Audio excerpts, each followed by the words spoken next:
అందరికీ నమస్కారం అండి. Welcome to my YouTube channel. నా పేరు పీజే రఘురంజిత్. శుభ్రంగా రూరబన్ మిషన్ మీద వీడియో చేద్దాం అనుకున్నా. స్మార్ట్ సిటీ, స్మార్ట్ విలేజెస్ సంబంధించిన కాన్సెప్ట్ మీద వీడియో చేద్దాం అనుకున్నా. తెలిసిందేగా దీనమ్మ ఎవడో ఒకడు ఎదవ నా కొడుకొచ్చి మాట్లాడడం, అన్నీ మనం ట్రిగర్ మన కోపం రావడం, లేదా కౌంటర్ వీడియోలు చేయడం. నేను కౌంటర్ వీడియోలు చేయడం మానేశాను యాక్చువల్‌గా. మీరు చూస్తే చాలా రోజులు అయిపోయింది కౌంటర్ వీడియోలు చేయట్లా. వేరే ఎవరయ్యా ఈ స్పూఫ్‌లు ఇట్లాంటి వీడియోస్ చేసినా కూడా నేను చేద్దామని నాకు పుష్ వచ్చినా కూడా వద్దనిపించింది. మనం ప్రజలకు ఏం చేద్దామో చెప్పుకుందాం. ప్రజలకు అర్థమయ్యే భాషలో అడ్మినిస్ట్రేషన్ గురించి చెప్దాం అని అనుకుంటున్నా.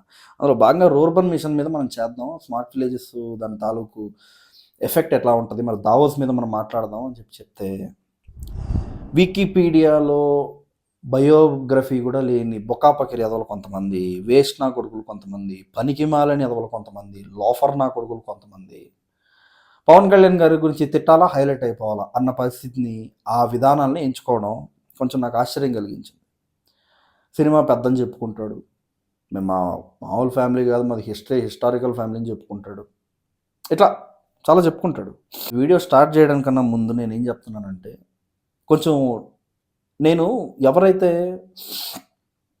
పవన్ కళ్యాణ్ గారికి మర్యాద ఇచ్చి మాట్లాడతారో నేను వాళ్ళకి చాలా రెస్పెక్ట్ ఇస్తానండి. చాలా హుందాగా నేను ఆన్సర్ ఇస్తాను. గతంలో జడ శ్రవణ్ గారికి నేను అట్లాగే ఇచ్చా. ఆయన పేరు మర్చిపోయాను, మందకృష్ణ మాదిగ గారు లాంటి పెద్దలకు కూడా నేను అలానే చాలా మర్యాదగా ఆన్సర్ ఇచ్చా. వాళ్ళ ఆత్మగౌరవానికి భంగం కలిగించకుండా నేను మాట్లాడాను. కానీ అసలు ఈ నా కొడుకులకు అసలు ఈ సబ్జెక్ట్ ఉండదు, ఏం తెలియదు, సావదు. ఈ ఎదవలు వచ్చి వీళ్ళకి జీవోలు అంటే తెలియదు, వీళ్ళకి అడ్మినిస్ట్రేషన్ ఎలా ఉంటుందో తెలియదు, ఒక గవర్నెన్స్ హైరార్కీ అంటే ఏంటో తెలియదు, వీళ్ళకి రాజకీయ విధి విధానాలు అంటే తెలియదు, రాజకీయ సిద్ధాంతాలు అంటే ఏంటో తెలియదు. ఊరికే మైకులు ఎవరో యూట్యూబర్ తీసుకెళ్ళి మైకులు పెట్టడం, నోటికి వచ్చింది వాగడం, ఈ యూట్యూబ్లో ఇంకా తిప్పడం నాకు చిరాకేస్తుంది ఇట్లా. ఎందుకంటే నువ్వు హుందాగా మాట్లాడాలా, ఎవరి గురించి నువ్వు మాట్లాడినా కూడా. నువ్వు నోటికి వచ్చినట్టు మాట్లాడతామంటే అలా కుదరదు కదా. గోప్ పగిలిపోయేలా ఆన్సర్ ఇస్తాం. కొంచెం హార్ష్గా ఉంటుంది వీడియో. Let's dive in. విషయం ఏంటంటే పవన్ కళ్యాణ్ గారి దెబ్బకి విజయసాయి రెడ్డి గారు ఈ రాజీనామా ఏముందాం, పవన్ గడి గుడ్డు ప్రధానికి పవన్ ఖండించిన పవన్ గడి గుడ్డు పవన్ దెబ్బ పవన్ చెప్పు తీసుకుని కొట్టేవాళ్ళు లేక నా కొడకల్లారా మీరు ఇట్లా మాట్లాడుతున్నారు. పవన్ కళ్యాణ్ గారి దెబ్బ ఎలా ఉంటుందో చాలామందికి అర్థమైంది ఎన్నికల్లో. నిన్నగా నువ్వు ఎవడివో మీ పక్కింట్లో కూడా తెలీదు. నువ్వు కంటెద్దాలు తీసి చెవులో బొచ్చు కత్తిరించుకుని వెళ్తే మీ ఆవిడ కూడా నేను గుర్తుపట్టదు. అది మన బతుకు. మనం పవన్ కళ్యాణ్ గారి గురించి మాట్లాడుతున్నాం. పవన్ కళ్యాణ్ గారి బలం గురించి, పవన్ కళ్యాణ్ గారి స్థాయి గురించి ఎవరు మాట్లాడారు తెలుసా నీకు? దేశ ప్రధాని నరేంద్ర మోడీ గారు చెప్పారు, ఏ పవన్ నహి ఆంధీ హే అని. నీ బతుకులు సరిపోరా? మీకు పదే పదే గుర్తు చేస్తున్నాను ఈ మాట. ఇప్పుడు మీ ఆయుర్దాయాలు సరిపోరా? పవన్ కళ్యాణ్ గారిని తగ్గించాలి, పవన్ కళ్యాణ్ గారిని కిందకి దించాలని మీ బతుకులు సరిపోవు చౌదరి. త్రిపురనేని చిట్టో గిట్టో ఏదో పెట్టావు కదా పేరు, మీది బొంగులో పేరు ఒకటి ఉంది.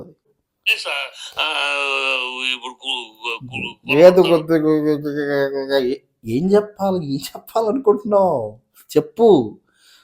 నేను నీకు కొంచెం అడ్వైస్ ఇస్తాను.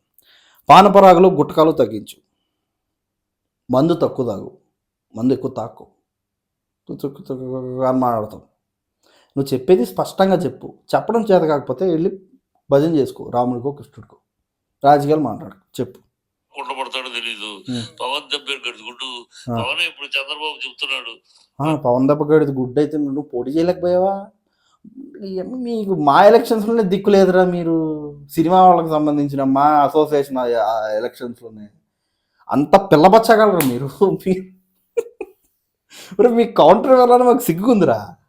ఇది నీకు వేస్ట్ నా కొడుకు. చంద్రబాబు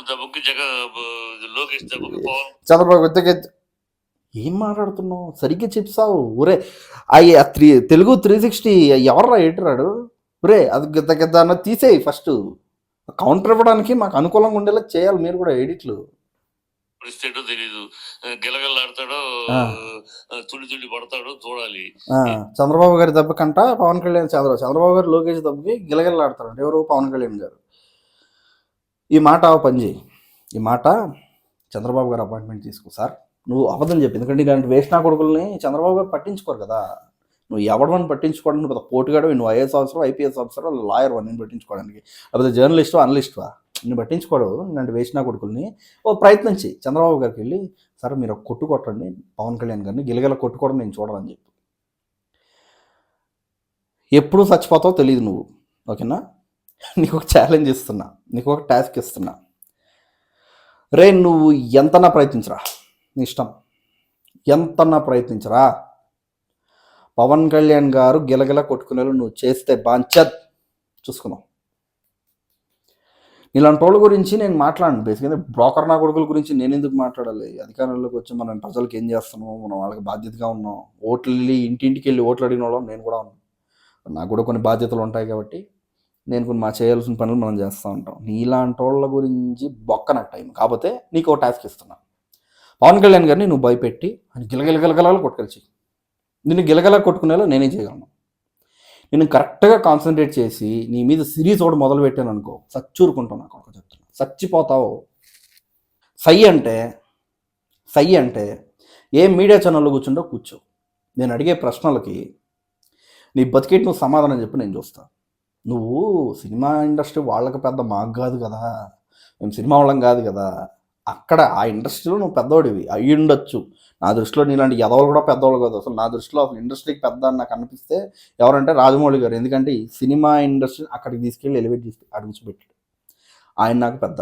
సుకుమార్ గారు పెద్దోడు, అల్లు అర్జున్ గారు పెద్దోడు, రామ్ చరణ్ ఎన్టీఆర్ గారు పెద్దోడు, ప్రభాస్ గారు దాన్ని ఇనిషియేట్ చేసిన పెద్దోడు, దాన్ని మొదలెట్టిన పెద్దోడు.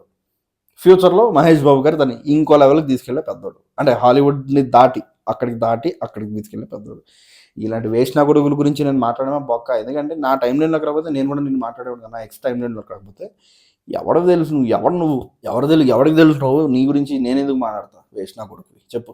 ప్రధానికి జగన్ దెబ్బ జగ్గాడు కూడా పవన్ దెబ్బ ఊరిని మీరు మోసేకండి. పవన్ ఏమి లేదు అక్కడ. పవన్ ఏదో తంత గారిలో ముట్లో పడ్డట్టు ముగ్గురు కాంబినేషన్ లో అయిపోయాడు అంతే. నీకు రాజకీయ అవగాహన ఏమాత్రం లేదని నాకు అర్థమైంది అనా తాత.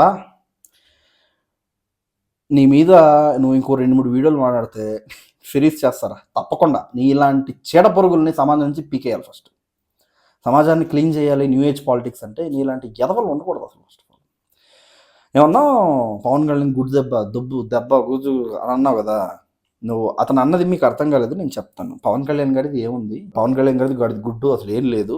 పవన్ కళ్యాణ్ గారు గెలిచింది, చంద్రబాబు గారు ఈ వేవ్లో గెలిచేశాడు అని చెప్తున్నాను.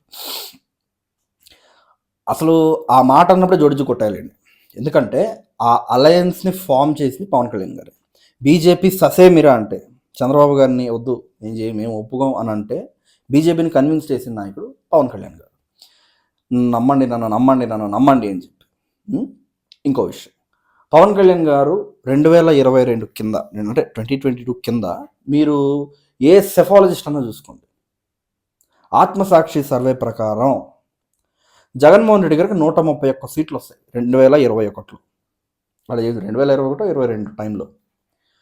పవన్ కళ్యాణ్ గారు మార్చి 14, 2022లో ఇప్పటం సభలో ప్రభుత్వ వ్యతిరేక ఓటును చీలనివ్వను అని చెప్పాడు. అక్కడి నుంచి టీడీపీ పుంజుకుంది. ఈ విషయం వాళ్ళకు కూడా తెలుసు, టీడీపీ వాళ్ళకు కూడా తెలుసు, టీడీపీ పెద్ద స్థాయి పాలిట్ బ్యూరో సభ్యులు కూడా తెలుసు విషయం.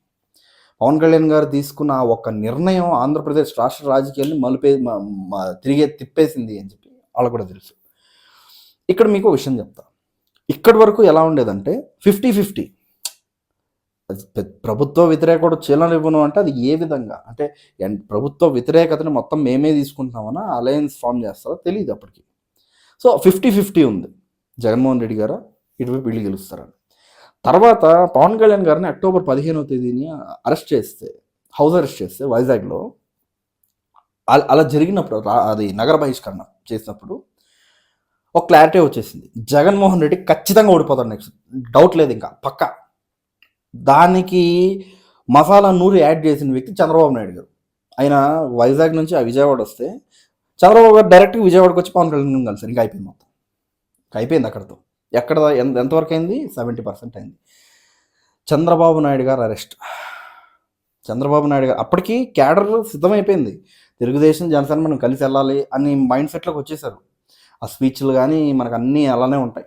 అంటే జన సైనికుల మీద దాడి చేసిన కూడా చంద్రబాబు గారు అడ్రస్ చేయడం, లోకేష్ గారు అడ్రస్ చేయడం, ఇటు పవన్ కళ్యాణ్ గారు ఇది టీడీపీ ఆఫీస్ మీద దాడి జరిగితే పవన్ కళ్యాణ్ గారు దాన్ని ఖండించడం, ఇవన్నీ క్యాడర్ సిద్ధమైపోయింది, మైండ్ సెట్ రెడీ చేసుకున్నారు, మనం కలిసి పోరాటం చేద్దాం ఈసారి.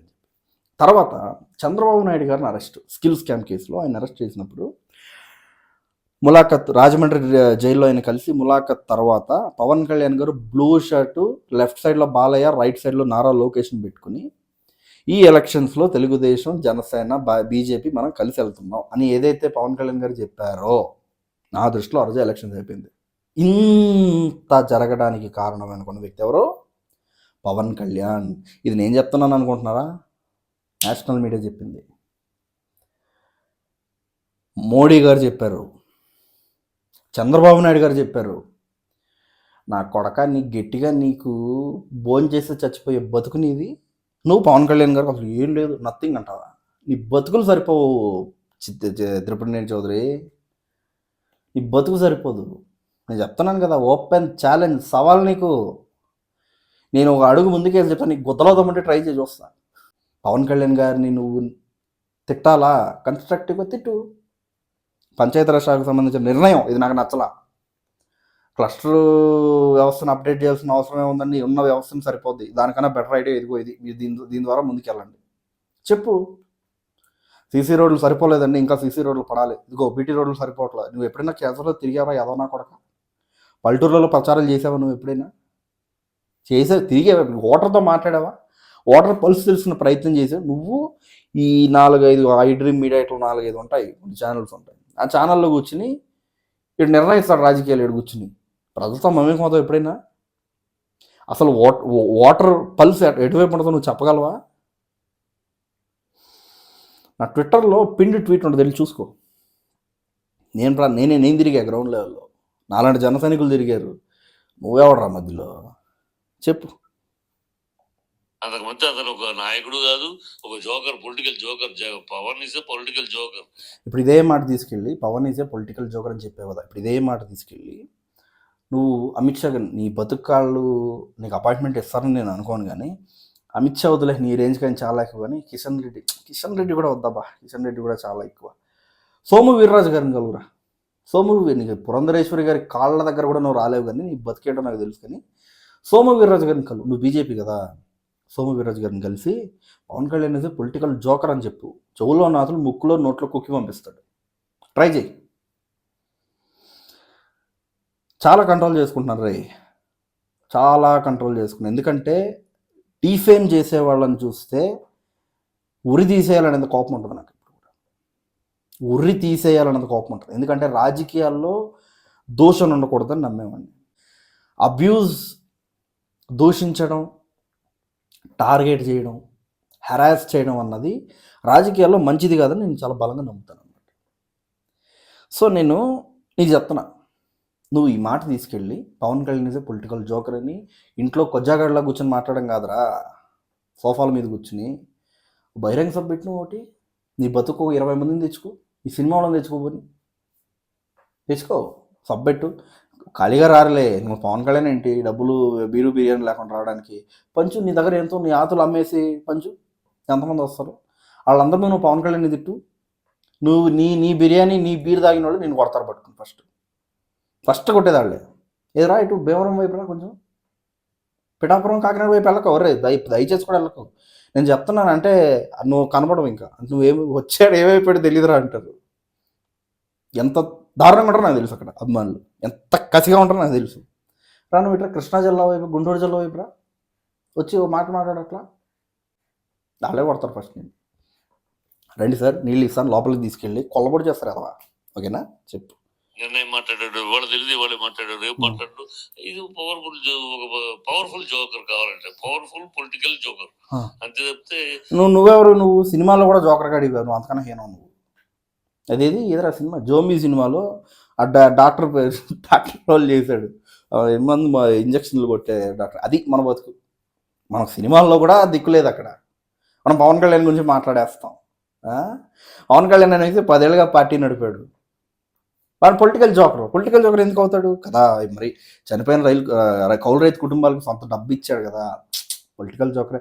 నీకులాగా బొక్కా పక్కీర్ ఏదోలాగా పనికిమాలిన ఏదోలాగా ఆళ్ళని తీసుకుంటా యూట్యూబ్లో తిరిగితే అది బాగుండు. పవన్ కళ్యాణ్ అనే వ్యక్తి ప్రతి కార్యకర్తకి ఇన్సూరెన్స్లు చేయించేశాడు, బీమా పథకాలు చేయించేశాడు. మొన్న కూడా ఏదో చెప్తున్నారు, ఏదో చూస్తున్నా, నాదెండ్ల మనోహర్ గారు చెప్తున్నారు, దాదాపు 928 మందికి బీమా పథకాలు 5 లక్షలు ఇచ్చారంట. అంతేలే, చనిపోయిన కుటుంబాలను ఆదుకున్నాడు కదా పవన్ కళ్యాణ్. కరెక్టే, ఆయన పొలిటికల్ జోకరేళ్ళరా, తప్పు లేదురా అబ్బా. పవన్ కళ్యాణ్ అనే వ్యక్తి మొన్న నేను పుట్టినరోజు వీడియో చేసినప్పుడు నాకే కళ్ళు ఎగిరిపోయినాయి 2 నిమిషాలు.